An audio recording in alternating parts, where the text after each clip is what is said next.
Good evening and welcome to California Today. I'm Bill Thomas. Here's a preview of some of today's stories. California could be spending billions of dollars more than it initially planned for reparations. The new estimate would set the state back about $800 billion. Lawmakers voted down a bill that sought to prosecute fentanyl drug dealers. The bill would have allowed prosecutors to charge drug dealers with murder in certain cases. And a man accused of shooting and killing his boss back in 2018 has recently pleaded guilty. He has been charged for his crimes and will now face a 21-year prison sentence. According to new estimates, it could cost California more than $800 billion to compensate black residents in reparations. The new figure comes from a team of 5 consultants. NTD's David Lamb now has the details. In a March report, a consulting team of 5 economists and policy experts estimated that over $800 billion may be needed to compensate black Californians. The estimates are cautious, and the team recommends California's Reparations Task Force may want to, quote, err on the side of generosity when determining actual reparations payments. However, it's unclear if the state will adopt the estimates, which are based on generations of policing, incarceration, and housing discrimination against black residents.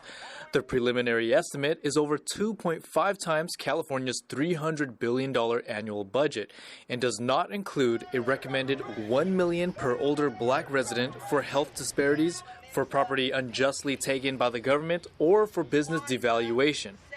California Assemblyman Reggie Jones Sawyer, who's on the task force, said, "We've got to go in with an open mind and come up with some creative ways to deal with this." Bob Woodson, a prominent black conservative, calls reparations impractical. Woodson stated to the Associated Press, "No amount of money could ever make right the evil of slavery, and it is insulting to suggest that it could." The task force must settle on a cash amount as it nears a July 1st deadline. Ultimately, the final decision rests with the state assembly, Senate, and governor. Fentanyl, a synthetic opioid, has been named the leading cause of death among teenagers and adults. On Tuesday, a bill that would have given drug dealers a chance to change their ways was voted down in a committee hearing. Let's find out what public officials had to say regarding the bill failing to pass. We've just presented SB 44 to the Senate Committee on Public Safety, and it failed. The Senate Public Safety Committee heard Senate Bill 44, also known as Alexandra's Law, on Tuesday. It would have allowed prosecutors to prosecute fentanyl dealers with murder if they sell drugs to a person and that person dies as a result. Dealers would be given a warning to stop selling the drug before receiving a more serious sentence. One public official, Mayor Todd Gloria, supported the bill and said SB 44 could have made a positive impact if it passed. He criticized the committee members who opposed SB 44. And if you can see the lineup of corpses in our coroner's offices across the state of California and not recognize that we need to take action, but to have consequences for illegal behavior, accountability for reckless endangerment of people's loved ones. We're a society of laws. Laws are intended to be obeyed. San Francisco DA Brooke Jenkins expressed how close to home this bill hits. I too have buried one of my children for a different reason. But as you all know, it is the worst pain you could ever imagine. No parent should have to bury their own child.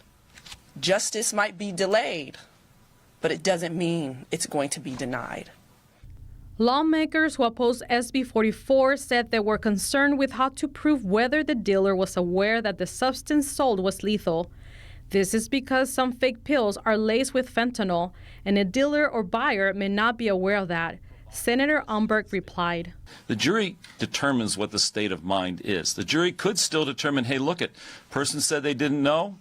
I believe that they didn't know. I believe they've done their due diligence. They said, hey, listen, here's the email that says, I don't want it laced with fentanyl. And they tested it with fentanyl strips, and there's no fentanyl, at least according to the testing. So they've exercised due diligence. That would come into evidence. Officials at the press conference said that while SB 44 did not pass, it is not the only way to uphold the law when it comes to holding those accountable for fentanyl-related deaths. The overall goal is to create as many tools as possible to deal with the fentanyl crisis. Treatment, education, prevention, holding those who are repeat sellers of fentanyl accountable. Matt Capelouto, the father of Alexandra, whom the bill is named after, shared his thoughts.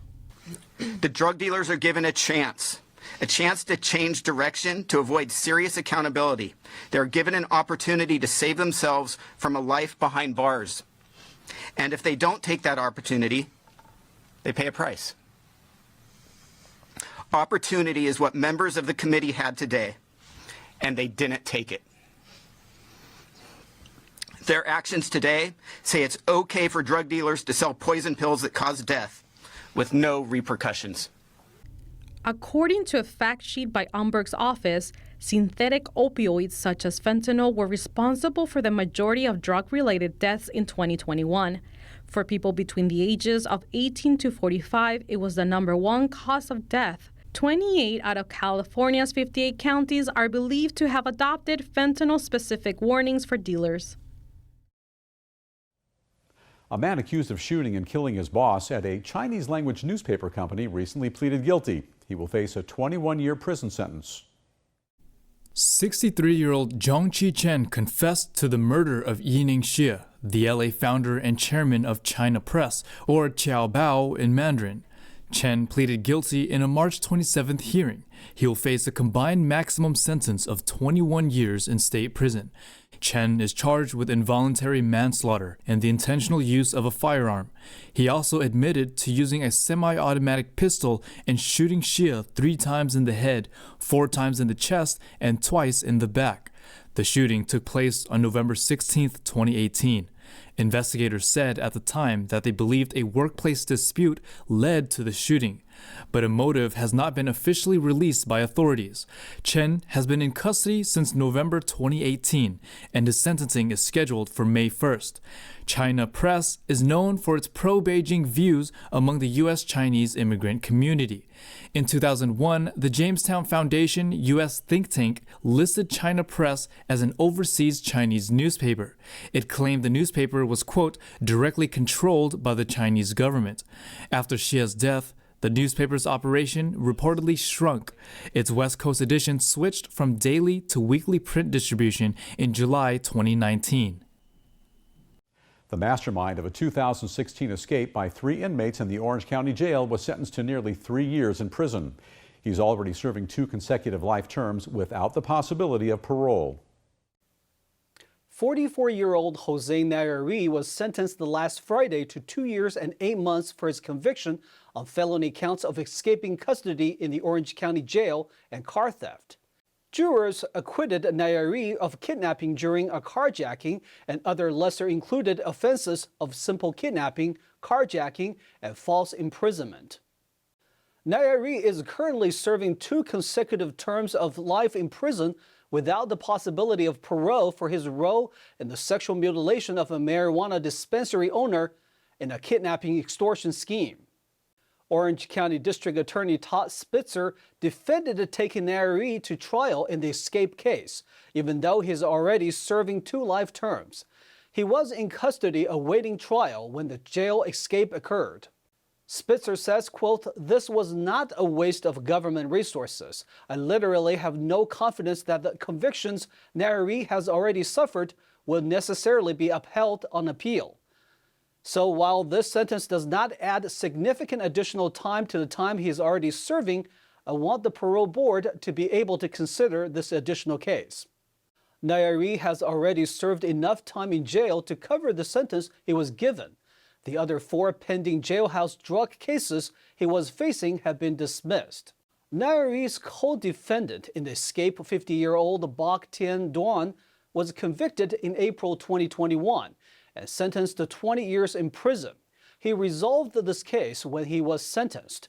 Another co-defendant, 27-year-old Jonathan Tui, is awaiting trial in connection with the escape.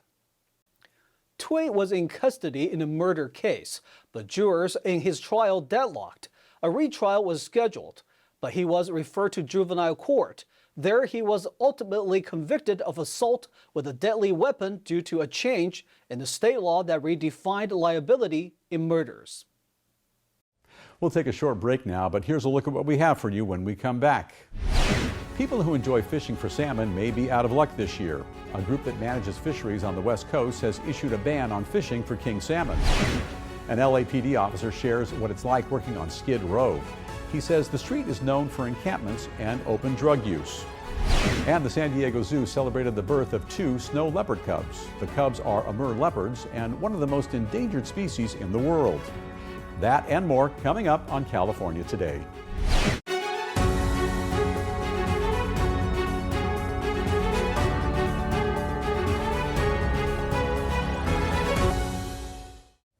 Welcome back to California Today. I'm your host, Bill Thomas. King salmon fishing is expected to be banned this season along the West Coast. Biologists say the Chinook salmon population has declined dramatically. A ban would hit not only the fishing industry, but also the hospitality and retail businesses centered on salmon sport fishing.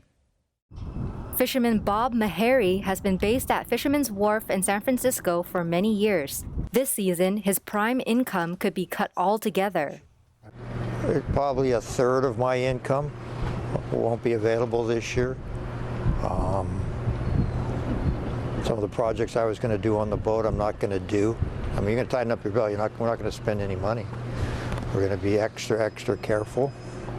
On April 7th, the Pacific Fishery Management Council, a regulatory group, will consider 3 proposals that would close the 2023 season for commercial and recreational salmon fishing in California and most of Oregon. The ban would be a major blow to West Coast commercial fishermen, fish buyers, seafood restaurants, and the sport fishing industry that depend on king salmon. Biologists say the Chinook salmon population has declined dramatically after years of drought. As drought dried up rivers that carry the newly hatched Chinook salmon to the ocean, state officials in recent years have resorted to loading up the fish by the millions onto trucks and barges to take them to the Pacific. The scramble boosted the survival rate of the hatchery-raised fish, but was not enough to reverse the declining stocks in the face of added challenges. It's not just San Francisco, it's Santa Cruz, it's Southern California all the way up to the Oregon border that's going to be hurt, both sport and recreationally. You know, a lot of these guys depend on salmon season to make the bulk of their money, and also a lot of the small towns, a lot of small coastal communities depend on it. Joe Conti, seafood buyer and owner of Water to Table at Fisherman's Wharf, says other fish won't be able to replace Chinook salmon.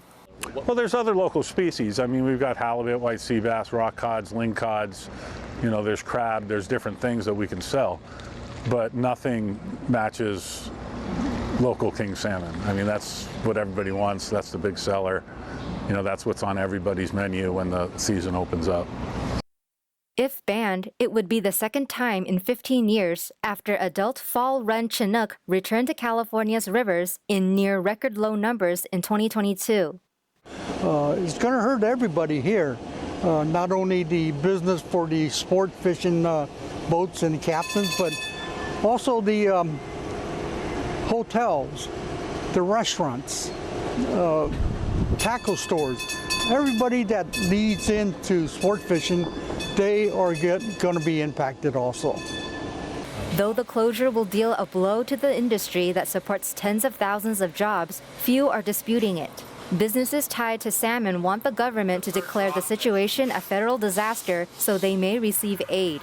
As the market shrinks, more restaurants are turning to farm-raised salmon, while gear suppliers stop stocking the proper equipment to fish Chinook. Skoma's restaurant at Fisherman's Wharf will be serving farm-raised salmon from British Columbia this year. And the fact that we had to cancel a season because there's so few fish, that makes me feel terrible. On the other hand, I think being part of the vanguard of chefs that aren't embarrassed to say that they're using farmed fish. I think farmed fish has come so far in the last 10 or 15 years that it's not even the same subject anymore.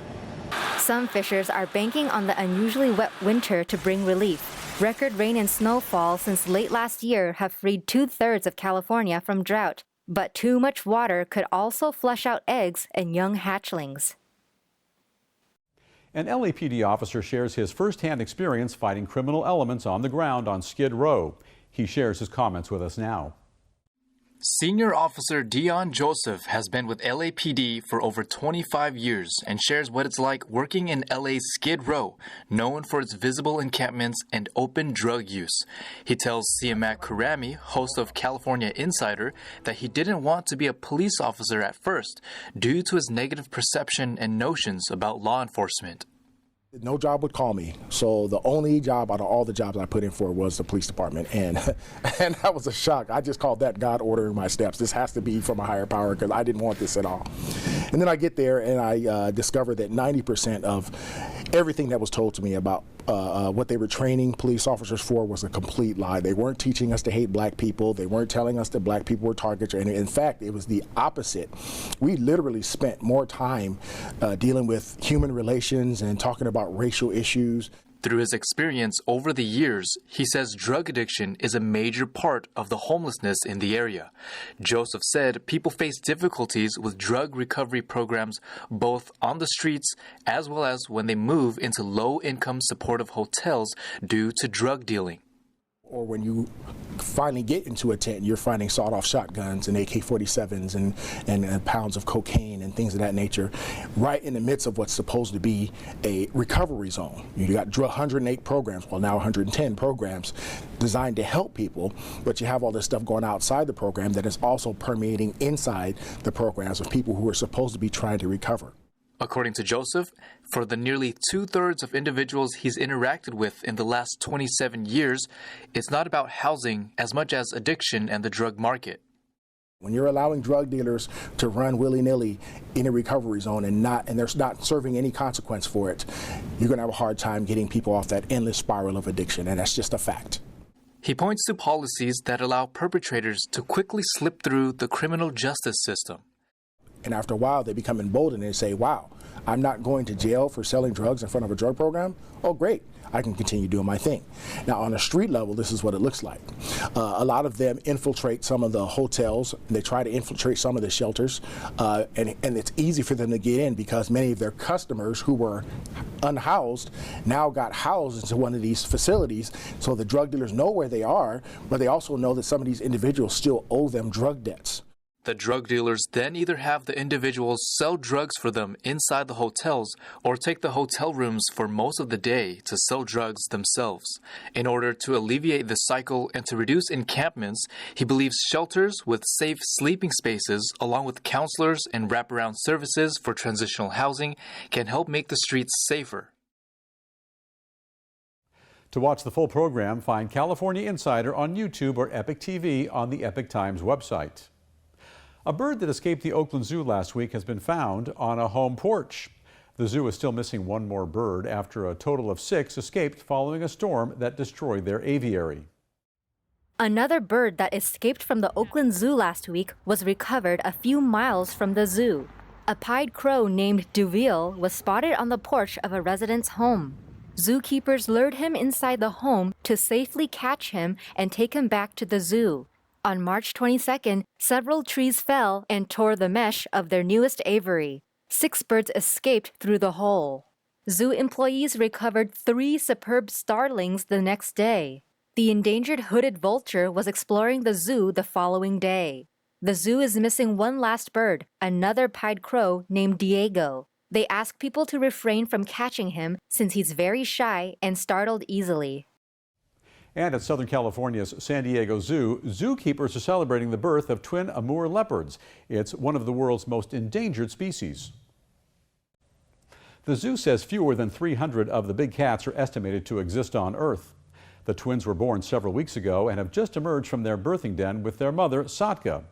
Zoo officials say the time in the den allowed the cubs to bond with their mother, and they say both appear to be healthy. The cubs have not yet been named, and zookeepers won't know the sex of the twins until they get a full veterinary exam. Now to NTD's Carlos Reyes for an update on sports.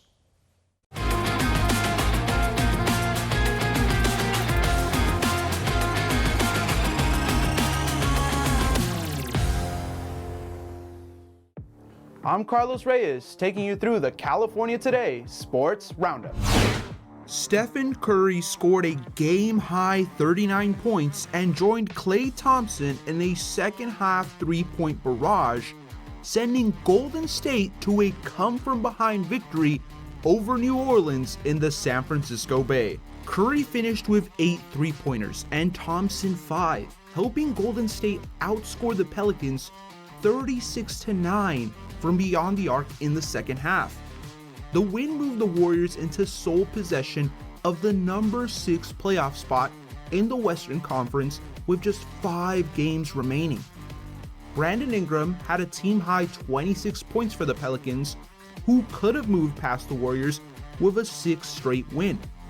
New Orleans led 63-46, but just couldn't hold on.